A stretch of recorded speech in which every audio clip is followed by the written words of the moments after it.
So first of all, welcome everybody. It's great to see how many people actually signed up for this initiative. And I'm really excited about the opportunity to foster collaboration with many of you, if not all of you. So my name is Pedro. I come from the Center of Microbial Ecology and Genomics at the University of Pretoria in South Africa. And today I thought it would be, since we're talking about data usage and large-scale data sets, I thought I would just give you two examples of studies we perform in our lab, which actually tackle these large data sets, and to give you some examples of what you can do. Now, oops, is this not working? Can I not move? There you go. Okay, so a little bit about me, though, before we actually start with the studies. So as I said before, I come from the Center of Microbial Ecology and Genomics, or CMEG for short, and we focus on the use of omics approaches. So these are approaches that use sequencing data, either metagenomic sequencing, transcriptomic sequencing, amplicon sequencing, which is what the studies I'm going to talk about are. And we use these sequencing to look not only at microbial diversity, but also functionality across a diversity of environments. And the pictures you see here, they're all from Namibia, where we go every year with a team of researchers from around the world to actually explore the different niches in this environment. But on top of that, we also do work in the Antarctic. We do work across Africa, as you will see. And we, focus on many different questions, not only the biodiversity of these environments, but also what is the contribution of the microorganisms in these environments to global nutrient fluxes, and also their resilience to adaptation to something like climate change. Now, as I said before, the aim of my talk will be to just highlight what you can do when you're using large-scale data sets. And I'm going to focus on two studies. Both studies are using amplicon data. So amplicon, for those who don't know, I'm sure most of you will know, but for those who don't know, amplicon data is data that you generated, sequencing data that you're generating by sequencing a portion of a marker gene. In this case, we sequence a portion or an area of the taxonomic marker genes for prokaryotes and eukaryotes. The prokaryotes is the 16S RNA gene, and for eukaryotes, fungal, in this case, is the ITS gene. And I'm going to show you two studies. One of them was actually using data that is already publicly available in repositories, and the other one is actually using data that we ourselves generated. The first of these is focused on Antarctica.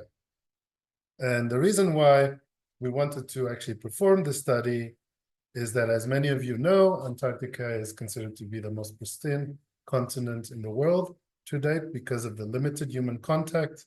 And this continent actually harbors very unique and charismatic macroflora and macrofauna, but also very unique microorganisms as well. And as we probably all know as well, it's under threat currently because of climate change. And this has led to the development of several conservation initiatives, one of which focused on the creation of these Antarctic Conservation Biogeographic Regions, or ACBR for short, which are then used to inform policymakers into conservation efforts of these regions. So there's 16 regions in total. These are what they look like, and they span all the ice-free areas of the Antarctic continent. Now, the thing to know is that these regions were defined mostly based on the diversity of your macrofauna and macroflora, as well as the geology and climate of the regions. But for a microecologist like me, or microbial ecologist like me, they sort of missed a big opportunity because they didn't really consider much data sets from the prokaryotic realms or the microbial realms, right? So they only included 3% of records that belong to some of the bacterial domains.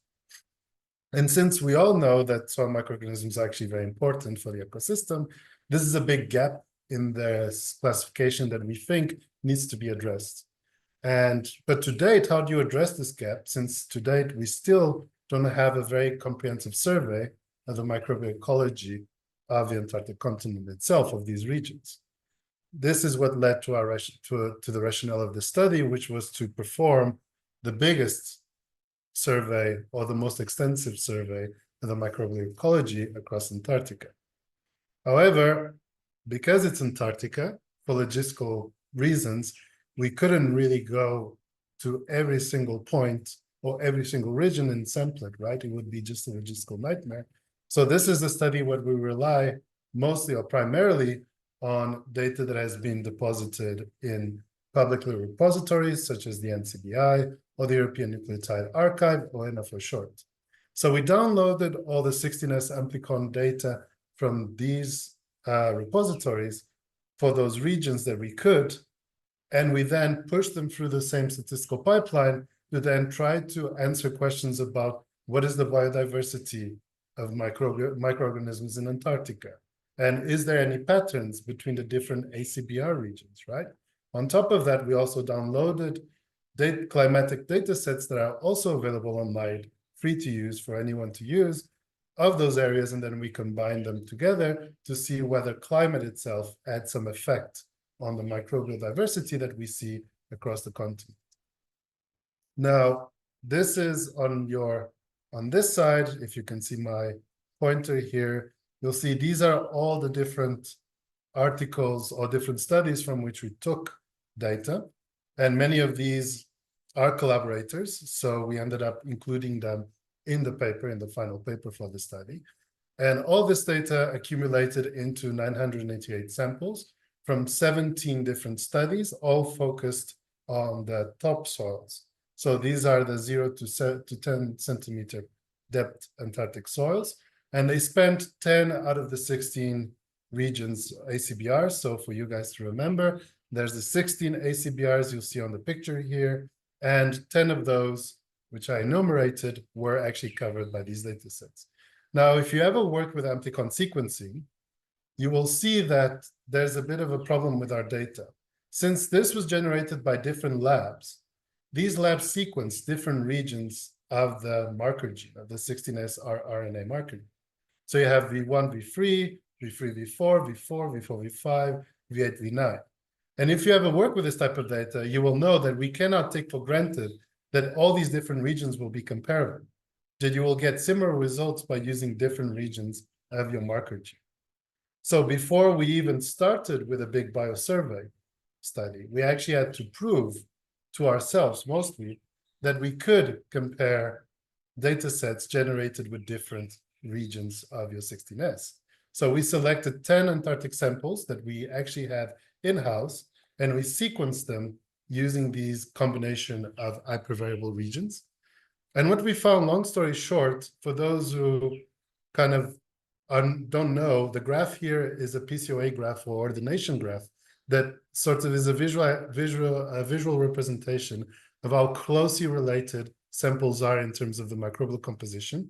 So the further away these points are, the more distinct or different the samples are in terms of microbial composition. And if you can see, the shapes here are the different sequencing regions we sequence for each sample, and the colors are the different samples. And the long story short is that for each sample, irregardless of the region we sequence, we got similar diversity or similar microbial composition. So which means that we could actually compare samples that were sequenced with these different regions because they give you consistently reproducible or comparable data. This is not the case, though, if you're looking at taxonomy. I'm not going to go into that for this presentation, but if you're looking at taxonomy, using different hypervariable regions will generate different taxonomic results. But for diversity itself, for composition itself, we could still go on with these kind of results. So once we've shown that we could go on with our study, we started looking at the biodiversity of Antarctica using the 16S data set that we, collated from all those different studies. And the first thing we were interested in seeing is whether we could see any trends in terms of number of species according to what region, what ACBR they came from. And even though you can see, yes, there's some regions that have lower number of species than others, there was no real statistical differences between the areas in terms of number of species. However, what we did see is that there was a statistical correlation or significant correlation between the number of genera we could see per sample and some of the bioclimatic variables that we also extracted. So I'll just give you a couple of examples. We saw that the number of species increased when you increase the mean annual temperature, and they also increase if you increase the annual precipitation. So there was a positive correlation between these two bioclimatic variables and the number of species. On the opposite spectrum, we found that there was a negative correlation between the number of species and the seasonality, both temperature and precipitation seasonality of the continent. And what seasonality here means, for those who don't know, is how extreme is the variation between your summer and your winter, let's say. If that variation is very extreme, you have a large seasonality. And what we found is that the more extreme the variation is, the lower the number of species you will find in a particular area. Then in terms of community structure or community composition, again, this graph that I'm showing here is another ordination graph showing a visual representation of closely related each of our samples were, of 988 samples were. And you can kind of see from this graph that the samples from the different areas, which are the different colors here, are kind of superimposed with each other, which means, generally speaking, the ACBR classification that people have been using as a conservation strategy doesn't really reflect very well the microbial distribution we see across the continent. To this point, when we actually statistically tested this, we found that the ACBR classification only explained about 19% of the prokaryotic distribution we saw across Antarctica, which means that most of the distribution is not explained by these different regions, right? And the most differences we saw when we consider the ACBRs was between the peninsula, which are now colored here as different colors, and the rest of the continent, which are colored in white. So this was the bigger differences we detected when we're comparing ACBRs.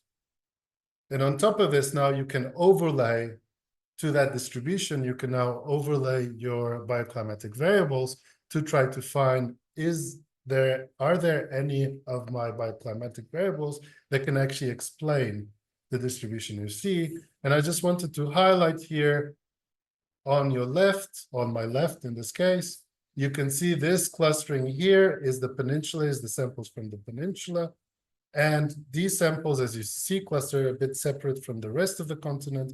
And the two drivers that are pointing, or the two bioclimatic variables that point towards them, are mean annual temperature and mean temperature and mean precipitation of the warmest quarter, so of the warmest season, right? And again, this kind of makes sense because the peninsula is the warmest area of the whole continent and the more mesophilic or temperate area of the whole continent. So we would expect to see this kind of separation. So in terms of this study itself, what we kind of showed is that the ACBR classification that has been used since 2012 to sort of define different biodiverse areas in Antarctica is not really suitable when you're looking at microbial diversity, which means that we'll probably have to revise our whole ACBR concept if you want to include microbes. Now, the second study I'm going to present, or briefly go through, is actually closer to home. It's looking at, again, a biogeographical survey of soils in sub-Saharan Africa in this case. And you can see by the list of names here, some of which are, in this Zoom call or the Zoom presentation symposium. You can see it really required a lot of collaboration between different groups across sub-Saharan Africa. Now, again, I'm going to just briefly say, I don't really have to tell you guys the motivation for this study. Stephanie already pointed towards the fact that, microbes are very important, and there's been several actual studies looking at what they call the global microbiome. But if you look at the maps, as Stephanie showed as well in her presentation, Africa, as well as, the global south and Africa included, have many few contributions to that global microbiome. So the motivation for the study was actually to sort of fit in that gap that we saw. At the time we started the study, it was 2016. We were going to be the first. We were going to be the first to perform, or the first consortium to perform the most extensive biogeographical survey in Africa. Since we started that project, there was other people the other publications that came out about the global microbiome, but we still believe that the study we did is still the most extensive biogeographical survey to date. And here we collated more than 900 samples. We ended up using 800 of those. And here is a map that you can see of those samples. For many of you, you will have questions about some of the gaps that you see in this map. So the samples are all colored in the map. And if you look at where the samples come from, they mostly come from countries that are closer to South Africa. And since CMEG was one of the drivers for this project, we tended to start the project with collaborators we knew. We tended to be people that were closer to our country, right? That we had more contact with. We ended up having some contact with people from Cote d'Ivoire, Benin, Kenya as well, but there's big gaps, particularly since I know many of you are from Nigeria. There's a huge gap in Nigeria, and I know there's a lot of really good researchers in Nigeria that perform this kind of studies. So I actually encourage the people that are attending this workshop or the symposium to think about how they can update this biosurvey by including their own data sets and maybe just publishing a new updated 2024, 2025, biogeographical survey or consortium of microbial biodiversity across Africa. But the good thing about our data set is that it actually spanned quite a number of different environments, including arid and upper arid regions, coastal areas, forests and shrublands, which allowed for a lot of different comparisons. We also, in addition to generating our own sequencing data, so we looked at the V4, V5 region of, and I'm just going to focus on the prokaryotic side. We focus on the V4, V5, because those are the primers that are considered to capture the most diversity in soils themselves, and they've been promoted by the Earth Microbiome Project as the primers to use, so we use those. So we didn't have the problem that we had in the previous study, where we had to use multiple different data sets with different primers. We all were working with the same primers, and on top of that, we also, because we had the samples, we could also get soil chemistry from it on top of climatic data. And with all of this, we could do a bunch of very interesting stuff. So the first thing we could do is look at just the taxonomy distribution of our bacteria, the prokaryotes and fungi across the whole sub-Saharan Africa. And I'm not going to bore you with the details, because what we found is that most of your dominant taxa, which are the ones signified in red, are the ones you will find to be dominant in many different environments across the world. But we found interesting that some taxa, which I'm highlighting here with these boxes, that are not so dominant, were actually also widespread. And these taxa are associated with soil health, soil productivity, and some different trophism strategies that actually improve soil productivity. So we found that the fact that they are not very abundant, but very widespread, means that they might be quite important for the sub-Saharan African soils. And with that, you can also do analyses that require a lot of statistical power.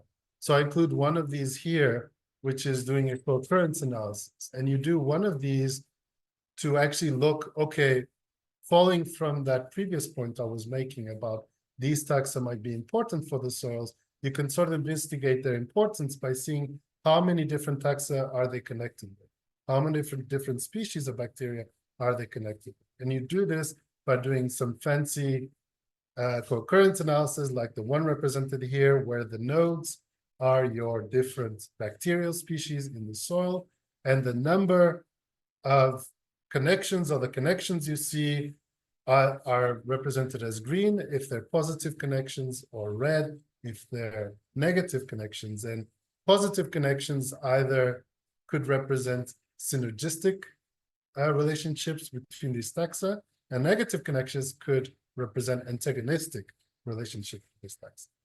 And the sizes of the nodes or the sizes of the circles, which are the taxa, represent how many connections that they are linked to.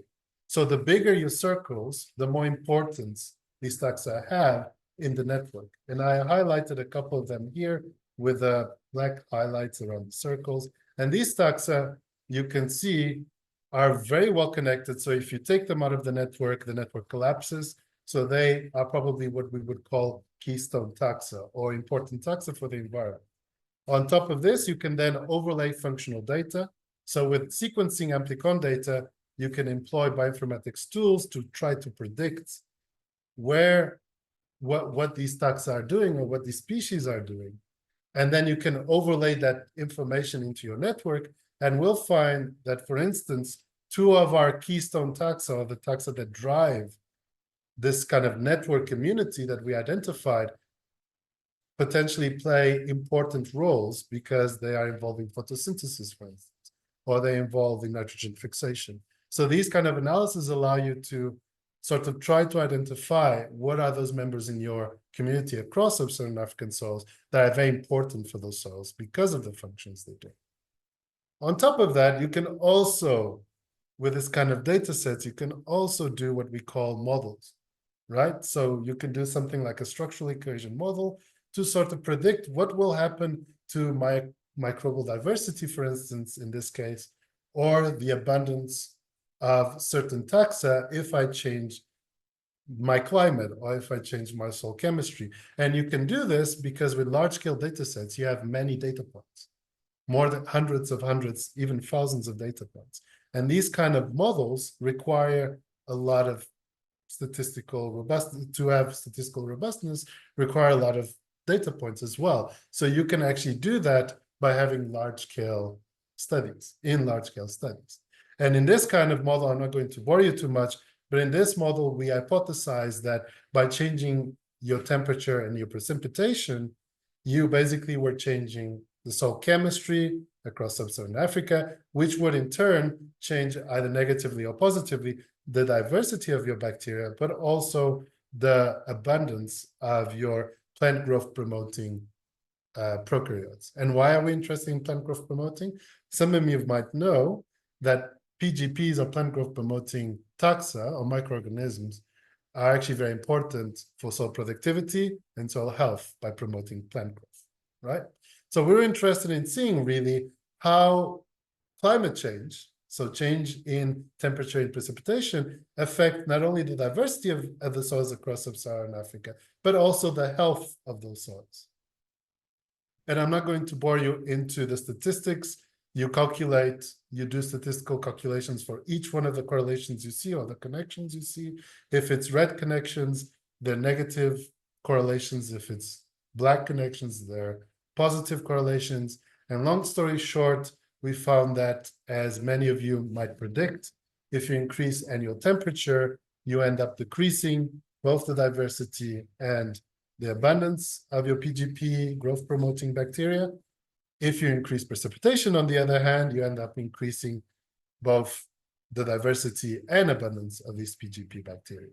And the really powerful, the power of these models is the fact that they also predict not only direct effects, but also indirect effects, because they're also connected to the soil chemistry of your system. And that soil chemistry is connected to the variables you want to measure, right?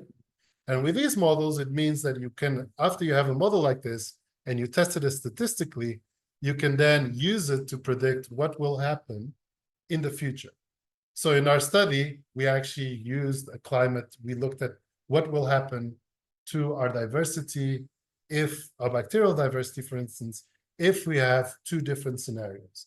One scenario is if carbon emissions stabilize and stay the same for the next 100 years, which is the path of sustainability. And the other scenario, which is the worst case scenario that I think we're going into, is what happens if carbon dioxide emissions are doubled by 2050.